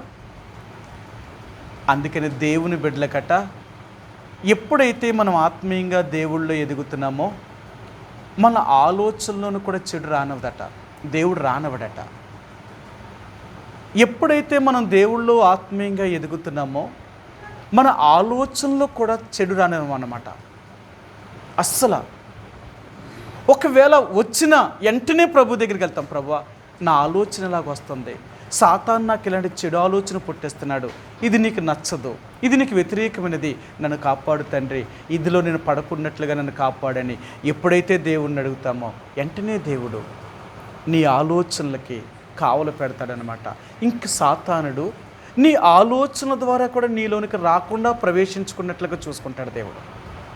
అది మన దేవుడు. కాబట్టి ఈ రాత్రి దేవుడు మనకు నేర్పించాలనుకునేది ఏంటంటే, మనం దేవుని యొక్క ప్రజలుగా మనం ఆయన ఇష్టాన్ని నెరవేర్చి ఆయనకి ఇష్టమైన వాటిని మనం చేయవలసిన వారికి ఉంటున్నామండి. అందుకని ఇశ్రాయేలు ప్రజలు దేవుడికి ఎప్పుడూ కూడా సంతోషకరమైనది చేయలేదు, కానీ వాళ్ళకు మనసుకు నచ్చిన విగ్రహాలు తెచ్చుకున్నప్పుడు, అన్యదేవతలు పూజించినప్పుడు వాళ్ళు తమకు ఇష్టమైనట్లుగా వాటికి అన్నీ చేశారు. అందుకే దేవుడు అన్నాడు, నాకు మీరు ఎప్పుడూ బలి అర్పించలేదు, కానీ ఈ విగ్రహాలకి మీరు చేతులతో చేసుకున్న బొమ్మలకి మీరు ఇంత చేశారే, మరి అలాగన్నప్పుడు నేను ఎలా మిమ్మల్ని వదిలేస్తాను? అందుకనే మిమ్మల్ని బబులోనికి తీసుకుని వెళ్తాను, అక్కడ మిమ్మల్ని శ్రమల్లోనికి తీసుకుని వెళ్తాను. ఆ దుఃఖము ఆ బాధలు మీకు కలిగినప్పుడు మరలా మీరు ఏడుస్తారు, నా దగ్గరికి వస్తారు. కానీ నేను మరలా కనికరించాలి అంటే మీరు చేసిన తప్పుకి శిక్ష అనుభవిస్తేనే తప్ప నేను మీ మొర ఆలకించను. అంతే. అందుకనే కొన్నిసార్లు దేవుడట మనం ఎంత దేవుడిని ప్రార్థించినా తీసేయమని కానీ కావాలని కానీ అడుగుతున్నా దేవుడు మన ప్రార్థన విండట. ఎందుకో తెలుసా? మనం చేసిన తప్పుకి తగిన శిక్ష అనుభవించే అంతకాలము, ఆ కాలం అయ్యేంతవరకు కూడా, ఆ శ్రమ మనం అనుభవించినంతకాలం, దేవుడు ఎంతకాలం అయితే పెట్టాడో అంతకాలం మనం అనుభవించేదాకా మనం మొరపెట్టినా మనం ప్రార్థన చేసినా దేవుడు ఆలకించడట. అవునా? నిజం. ఇర్మియా గ్రంథంలో అంటాడు, ఇశ్రాయేలు ప్రజలు బబులోను దేశంలోకి వెళ్ళినప్పుడట దేవుడి దగ్గర ఏడ్చి ప్రార్థన చేశారట. కానీ దేవుడు ఏం చెప్పాడు తెలుసా ఇర్మియాతో? ఇర్మియా, వాళ్ళ కోసం నువ్వు ప్రార్థన చేయొద్దు, వారు ప్రార్థన చేసినా నేను వినను, నీ ప్రార్థన కూడా నేను వినను.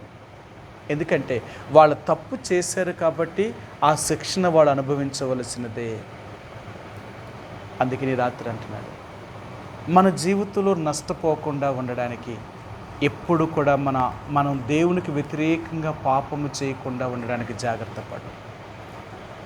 పాపం అనేది మన ఆలోచనలకు వచ్చిన వెంటనే దాన్ని తీసే, తలంపుల్లోనికి వచ్చిన వెంటనే తీసే.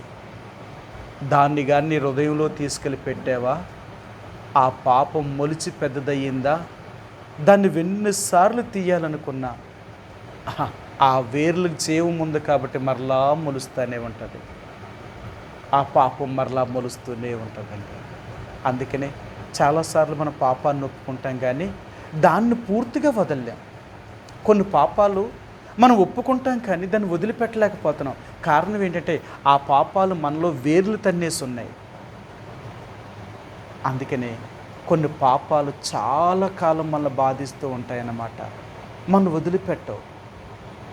అందుకని దేవుని యొక్క బిడ్డలుగా అలాంటి దుస్థితుల్లోనికి వెళ్ళకముందే పాపము చేయకుండా దేవునికి మనం యథార్థంగా సేవిస్తే ఆయన అంటున్నాడు, నేను నిన్ను కాపాడుతాను, నీకెప్పుడు నేను ఏ కీడు చేయను, అన్ని రకాలుగా నిన్ను సమృద్ధిలోని తీసుకుని వెళ్తాను, నీకు అన్ని రకాలుగా నేను అన్నీ ఇస్తూ నిన్ను కాపాడుతాను. నా మాట వినకుండా వ్యతిరేకం తిరుగుబాటు చేసావా, నేను శ్రమల్లోనికి తీసుకుని వెళ్తాను.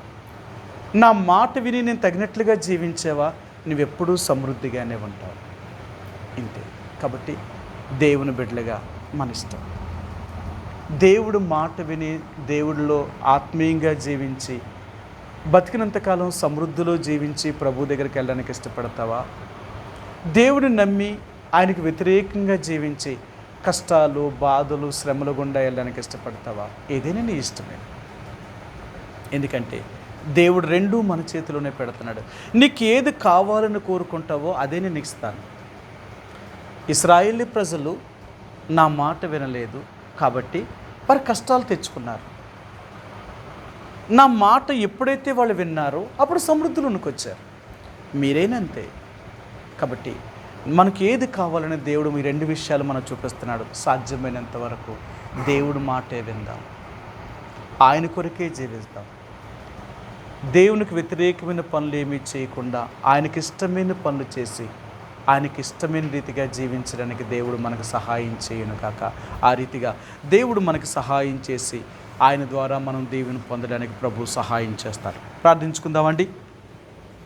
మా ప్రేమ కలిగిన పరలోకమందున మా తండ్రి, ఈ రాత్రికాల సమయంలో ప్రభువా బైబిల్ పట్టణం కొరకే మమ్మల్ని తీసుకుని వచ్చినందుకు వందనాలు.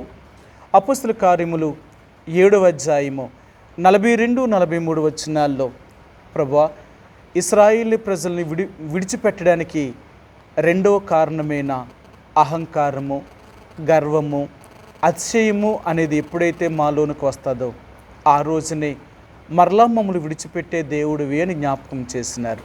ప్రభా, మేమెప్పుడూ కూడా ఆత్మీయంగా ఎదిగే కొలది మేము దీనులుగా చేయబడాలని మాకు నేర్పించినావు. ఎందుకంటే నీవు మరి ఆనాడు నువ్వు బోధకుడివి తండ్రి, మరి నువ్వు యజమానుడివి అని నీ శిష్యులు తెలుసుకున్నప్పుడు, నువ్వంత యజమానుడివి బోధకుడు అయినప్పటికీ కూడా నడుమునకు తుమ్మాలు కట్టుకొని పల్లెములో నీళ్లు పోసుకొని మీ శిష్యుల యొక్క పాదములను మీరు కడిగారు. మీరు ఎంత తగ్గింపు వారికి నేర్పించారు. ప్రభా, మేము కూడా అటువంటి తగ్గింపు కలిగిన జీవితాన్ని జీవించేవారుగా ఉండాలి అని మాలో ఎప్పుడూ కూడా అటువంటి అతిశయము, గర్వము, అహంకారం అనేది మాలోనికి రాకూడదని జ్ఞాపకం చేశారు. ఒకవేళ ఎప్పుడైనా మాలో కనపడితే అవి మమ్మల్ని నష్టానికి, నాశనానికి తీసుకుని వెళ్తాయని మాకు జ్ఞాపకం చేశారు. ప్రభా, మేము అలాగ నష్టంలోనికి, నాశనములోనికి, కష్టాల్లోనికి వెళ్లకుండా మేము దీనులుగా తగ్గించుకొని మేమెంత తగ్గించుకోగలుగుతామో అంతగా హెచ్చించబడతామని మీరు చెప్పినట్లుగా ఎప్పుడు మేము అటువంటి తగ్గింపు జీవితాన్ని కలిగి ఉండేటట్లుగా నన్ను, మమ్మల్ని సిద్ధపరచండి. అంతేకాదు 40 సంవత్సరములు నువ్వు వారిని నడిపించినప్పుడు ఒక్కసారైనా ఏ బలి పశువుని, దహన బలిని కూడా వారు అర్పించలేదు. కానీ వారు మోలేకి దేవతలకును, రూపాయక దేవతలకును వారు ఎంత పూజలు చేసి, వారు ఎంతగా బలులను అర్పించి, వాటిని గణపరిచి వాటి యందు ఉల్లసించారు. తండ్రి, మీరు చెప్పారు, ఏనాడైనా నేను మీకు ఇన్ని మేళ్ళు చేసినప్పుడు నాకు ఎప్పుడైనా నన్ను సంతోషపరిచారా? నన్ను లేదు. కానీ మీకు ఏ సహాయము చేయలేని వాటికి మీరు ఎంతగా వాటి సంతోషింపచేశారే. అందుకని నేను మిమ్మల్ని మరలా బబులోను ఆవులకు తీసుకుని వెళ్తానని చెప్పి ఏ కనాను దేశాన్ని అయితే వాళ్ళకి ఇచ్చారో ఆ కనానులో నుంచి మరలా వారిని బబులోనుని చెరలోనికి వారిని తీసుకుని వెళ్ళి అనాథులుగాను, దేవదాసులుగాను, దాసురాండ్లుగాను వారిని బానిసలుగా అక్కడ ఉంచి ఎన్ని కష్టాలు గుండా వారిని తీసుకుని వెళ్ళారు. బబులోను దగ్గర వారు ప్రతిరోజు ఆ నదుల యొద్ద కూర్చొని వారు ఏడుస్తున్న పరిస్థితిని జ్ఞాపకం చేసినారు. సియోన్ని జ్ఞాపకం చేసుకుంటున్నారు. అవును ప్రభువా, సుఖాల్లోనేమో మిమ్మల్ని జ్ఞాపకం చేసుకోలేదు, కష్టాల్లోనేమో మిమ్మల్ని జ్ఞాపకం చేసుకుంటున్నారు. మానవుడి యొక్క స్వభావం, మా స్థితి కూడా అంతే.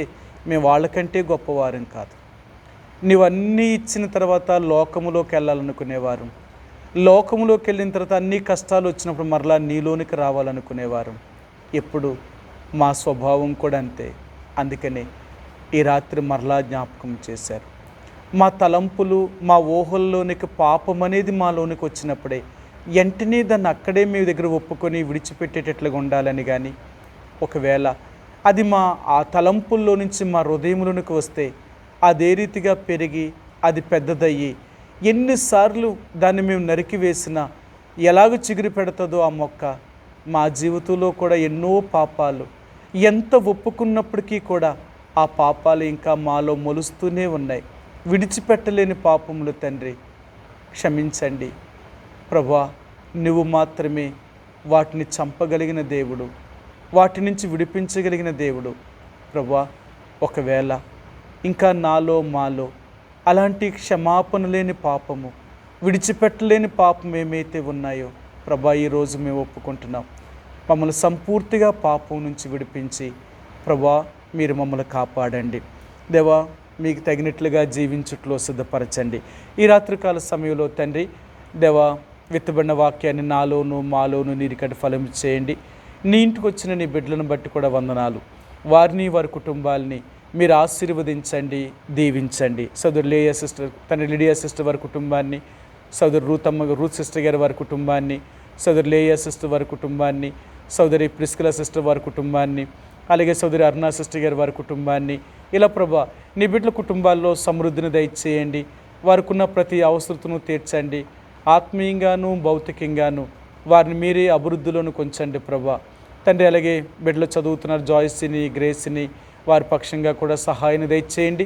వారి చదువుల్లో తోడుగుండండి. అలాగే మిరియామును కూడా కనికరించండి దేవా, తనకు కూడా మీ చిత్తమైతే దేవా ఒక ఉద్యోగాన్ని కూడా అనుగ్రహించండి దేవా. అలాగే ఆత్మీయంగా నీలో జీవించుట్లో బిడ్డను సిద్ధపరచండి. ఇలాగూ తండ్రి మరోసారి ప్రభా మరి బిందువును కూడా జ్ఞాపకం చేసుకుంటున్నాం. తన తల్లి వరలక్ష్మి గారిని మీ మహిమలో పిలుచుకున్నారు. ఆ బిడ్డను ఆదరించండి, తల్లి లేని లోటును తీర్చండి దేవా. తను మీరే దేవా ఒకని తల్లి వారిని ఆదరించినట్లుగా మీరు మాత్రమే ఆదరించగలిగిన దేవుడు, ఆ రీతిగా ఆదరించండి. సదురు కుమారిని కూడా కనికరించండి దేవ. తను కూడా స్వస్థతను అనుగ్రహించండి దేవ. తన సంపూర్ణమైనగా తన స్వస్థత పొంది మరలా తన బాధ్యతలు తను చేసుకోగలుగుట్లో కృప చూపించండి. అలాగే సువన్ రావు గారిని, సలోమి గారిని, కృపారావుని, అన్నమ్మ గారిని, లాజర్ గారిని, విక్టర్ పాల్ గారిని, సత్యవతి గారిని, సుజాత గారిని, ఇంకా ప్రభా బలహీనంగా ఉన్న మా ప్రియులను కనికరించండి. వారిని కూడా ముట్టి స్వస్థతను అనుగ్రహించి సంపూర్ణమైన ఆరోగ్యాన్ని దయచేయండి ప్రభా. ఇలా తండ్రి మరోసారి నేను నా కుటుంబము కూడా నమ్మకంగా నిన్ను సేవించుట్లో సిద్ధపరచండి, సహాయాన్ని దయచేయండి.